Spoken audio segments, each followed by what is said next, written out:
તો ભાઈ ફરી એકવાર આપણે કંઈક નવો જુગાડ બનાવ્યો. આગળ મીંદડા હાલતા જાય, વાહે બલૂનિયા હાલતા જાય ને એની વાહે દવા પણ સ્પ્રે થતી જાય. તો હાલો હું તમને દેખાડું એ જુગાડ કેવી રીતના કામ કરે.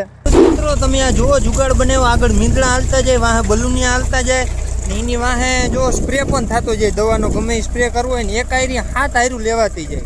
7 પાટલામાં એક આયરી 7 હાલતું જાય. ને આ આપણે જુગાડ કર્યો છે ટ્રેક્ટરમાંથી. તમે જોઈ શકો 7 પાટલા એક આયરે લેવાતા જાય ને 100 હાયરું લેવાતી જાય. દવા સ્પ્રે થતી જાય છે. આ તમે જુગાડ જુઓ ને આનો સ્પ્રે જુઓ. આપણે જે રેગ્યુલર પંપની મોટર હોય ને એ પંપની મોટરમાં જ આ જુગાડ ફિટ કર્યો. બેટરીમાંથી પાવર દઈ દીધો આપણે ટ્રેક્ટરની બેટરીમાંથી. ને તમે પ્રેશર જુઓ ખાલી અહીંનું કેમ છે. પ્રેશર એડજસ્ટ કરી શકીએ આપણે. જેટલો પ્રેશર રાખો ને એટલો થઈ જાય. એક આયરી 100 હાયરું લેવાતી જાય છે. પંપની જે મોટર આવે પંપની મોટર સીઆર ફિટ કરી દીધી. એક પાઇપ રાખી દીધો ને એમાં નળિયું ફિટ કરીને નોઝલું ફિટ કરી દીધી.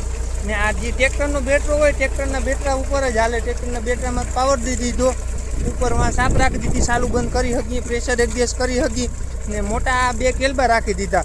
આ જુગાડ કેવો લાગ્યો? સારો લાગ્યો હોય તો કોમેન્ટ કરી જણાવો. અને બધા ખેડૂત મિત્રો સાથે શેર કરો ને ફોલો કરતા જાજો.